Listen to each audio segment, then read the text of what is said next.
Only 4 teams remain. For the first time since 2002, one of those teams is the Colorado Avalanche. Faced with staring down their round 2 demons, the Avalanche responded by slamming the door shut on the St. Louis Blues for the second straight season. The Gateway Arch now secured, Colorado's job is only half complete. The work begins anew as the Avs take on the superstar-driven Edmonton Oilers. McDavid, MacKinnon, Draisaitl, Makar. The title of the best in the West will be decided by the elite of the elite in the NHL. These are the kind of matchups that built hockey's pantheon, that define legacies. The time is now for Colorado superstars to walk through the Hall of Heroes and prove themselves worthy of induction. History awaits.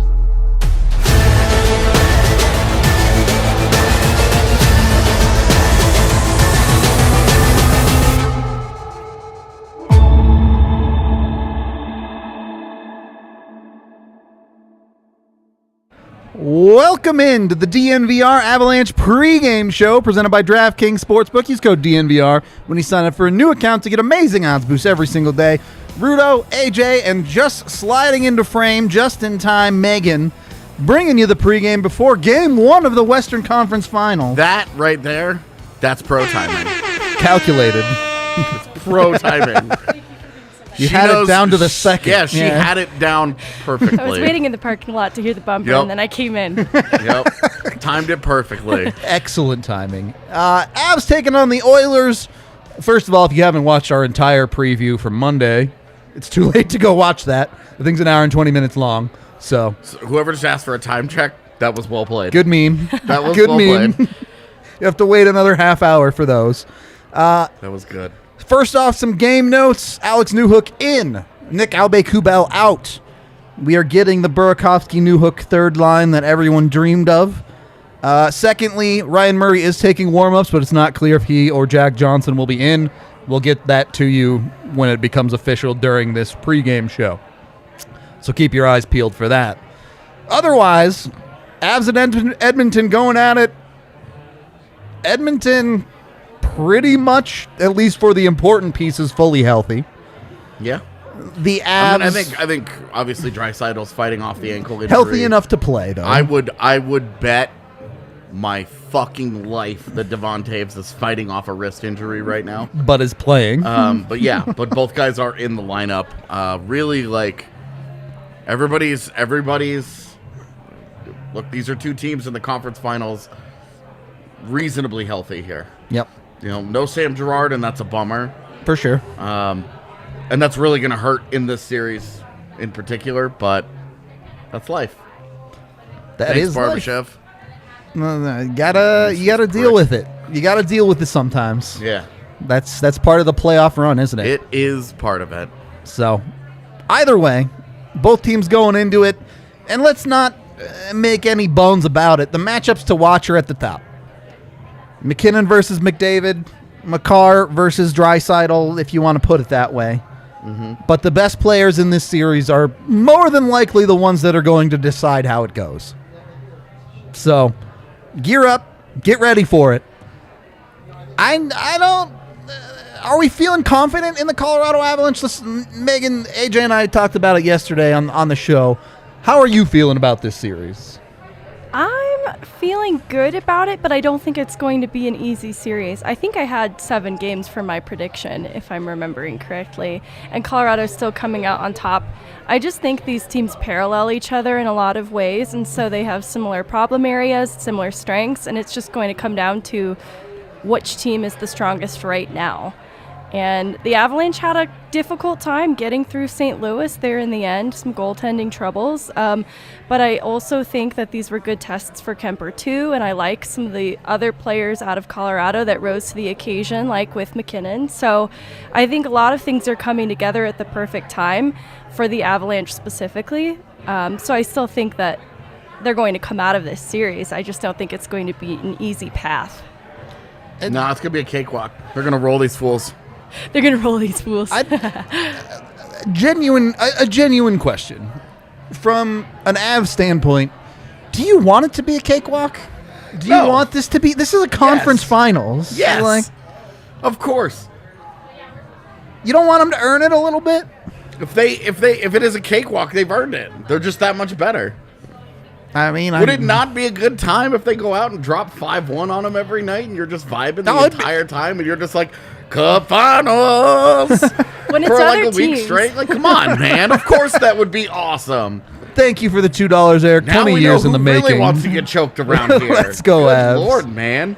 I mean, sometimes it feels No, good, okay? It would rule, okay? It would be fun if they did that. But last series was also a lot of fun. The losing sucked. It was a lot of But fun. the bouncing back and responding to adversity, that's the stuff that defines you. This comes from a dude who loves playing 1v1 in StarCraft, all right? You have to, like, paint a little bit. Yeah, and you play Zerg. Hey, yeah, you know what? Wave after wave of my own men is sometimes what it takes, okay? Yeah. Okay. Getting into the series, is this a direct 1-to-1? Do you need the star power of the Avs to keep up with Connor McDavid and Leon Draisaitl, or is this more about the Avs finding other ways to take advantage of Edmonton? Yes. Both? Yeah. It's all it is that math. It's got a balance? You've got to get it from somewhere on your roster that's going to match what their top guys do. And then your depth absolutely has to beat their depth. Your depth is better. You cannot lose this series to Ryan McLeod and Derek Ryan. Yeah. You can't. You cannot lose this series to those guys. You know, I agree. Like, how good does St. Louis feel knowing that they lost an elimination game to JT Compher and Darren Helm? Not good. Like, sucks to suck. Not but good. Also, they didn't get anything out of those guys on their own team. So, you know, the strength of Colorado in this series is that they can go punch for punch at the top, but as you go down the lineup, it should That's where they take the advantage. It should be in their favor. And at this point, look, with Darcy Kemper, you're just hoping for the best. Like, you really are. You're hoping for the best. You haven't seen the best of him, so there's reason for optimism. But that Game 5 was just a few days ago, was still recently enough in the memory that I think we're all still a little on edge about it. For sure. And with Mike Smith, like, look, Mike Smith's been good enough in the postseason, but there have been Mike Smith moments. No So doubt you about just have it. no The first idea. series with LA. You have no idea what version of Mike Smith you're going to get. So we're like, there are big questions, and this one I don't feel like this series is as clear-cut strength against weakness as last series was. And part of that is just because Edmonton, the variance between Edmonton is so high. They, at their best, they are unbelievably good. When their best players are all rocking and vibing, they're incredible. And when they're not, they're just very, not that very, not very that good. beatable. Yeah. And that's, which version are you getting? Because the Kings series was a little bit of both. The Calgary series started out disastrous, and then they just dropped the hammer. It helped that Jacob Markstrom was horrible. Didn't hurt. It helped that Calgary's defense wasn't that good either. But they were awesome in that series. Can they continue that? Because they're notoriously inconsistent. That is the truth. And Whereas on the other side, you have a team that's been playing 700 hockey for 7 months. it's hard to keep winning in the playoffs when you're inconsistent. I'll put it that way. Yeah. We have a ridiculously generous super chat from Drew here. $70. Here's to a good start in the series. Have a few for me at the bar. Darcy is going to step up and play like he did back in March, and Avs will roll. Hopefully, I'm home in time to see the postgame live, but if not, LFG Avs. Thank you very much, Drew. That's ridiculously generous. Another one, $2.79 from Jake. AJ, I think you are awesome. That is all. Thank you. I also think I am awesome. Let's go. I mean, So, much love. it's an interesting conversation because is there a little bit of the moment here on the Stars? Nathan MacKinnon's never been here before. Like, for both sides. this is a series that could define, like, that could be it for them. Yep. I don't know that we're going to see McDavid, MacKinnon like we saw Crosby and Ovechkin. Go toe-to-toe Yeah, with like hat over tricks and over and over and yeah. over. But I do think that, like, look, this is it. Like, you've got to get through these guys to win a Stanley Cup. Yep. You know, it's one thing, Matt Duchene and Roman Yossi. Okay, bums. You know, like, Ryan O'Reilly and David Perron and 920 goal scorers. I told you guys that was going to become a meme. Yep. 920 goal scorers. Okay, bums. But Connor McDavid and Leon Draisaitl, there's nothing bums about those guys. They're the best of the best of the best of the best. Meghan, as you continue to become our resident goalie person, where are you at with Mike Smith versus Darcy Kemper? The way that I see it, I think that they both have been a little streaky in the postseason, and Mike Smith was especially tested in LA, and it went 7 games, and Darcy kind of had an easy first round. He wasn't put to the test as much because they swept Nashville. I don't know if that maybe harmed him in a way. I think he plays better when he's playing a little more regularly and seeing more action. And so I think St. Louis is really the start of the test for Darcy Kemper. And so I'm still hopeful that Darcy Kemper is a stronger goaltender throughout his career, more consistently. And Shut that's up, going Mills. to that's going to come through. So, let's be real, Edmonton loves fire wagon hockey. Do you think that can benefit Darcy Kemper? Yes, I think he does better when he's seeing a little bit more tests throughout the game too. I'm talking outside of that as well, but especially in game. Though I'd like to see the defense shut that down, so that he isn't having to make those big saves. I think that's something that's been lacking a little bit up till this point. Just that much more activity for him? Yeah, a little more activity. Okay. All right. Next question, Meghan. Who is the X factor in this series, and why is it Bo Byram?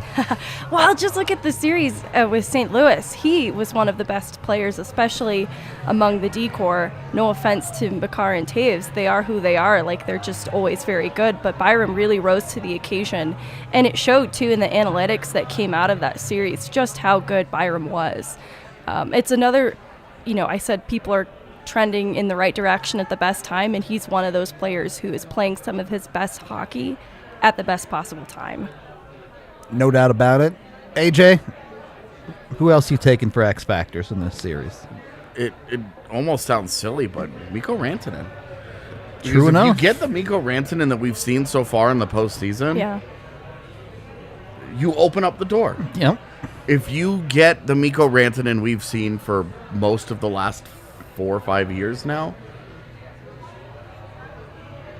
That dude's a monster. it's real hard. Yep. For a defense, that defense in particular. It's going to be real hard for them to get in front of Mikko Rantanen and do anything about it. No disrespect to Evander Kane, who's had a great playoffs. Yeah. But at the end of the day, Edmonton is a 2-headed monster with a little buddy, and the Avs with a good Mikko is a 3-headed monster. Yeah, well, like, Evander Kane is their Gabe Landeskog on their 3-headed monster. Sure. A really good player, but you don't have him in that next level. The thing is, we've seen a significant amount of Landy pushing it to the next level over the last 3 years. Yeah, but I'm saying, like, there's a difference there. I hear you. There's still a I hear difference you. between Gabe Landeskog's 70-point guy and the other two 100-point pace type who are guys. just a little yeah. bit better. So you are, I mean, Mikko Rantanen is going to be a huge part of this. Because if he just never shows up, he's the guy that you pull aside after the season and you're like, thank you. Thank you for letting everybody down, dude, because we needed you. We gave you a ton of money this year, and you just never got going when it mattered. It was really awesome, that hat trick that you had in January, though. It's really great stuff. But it never gets going. So I think that it's gotta be now for him.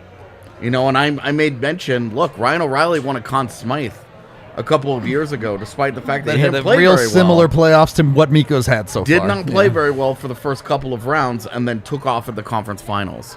Mikko Rantanen he's the kind of guy that can do that. He can flip that switch, and if he does that, Avs are tough if to we beat. see the Moose in the series and not this like broken version of Mikko that we've seen so often in the postseason, and the Avs just go to a different level. They are a different animal altogether when he is at his best.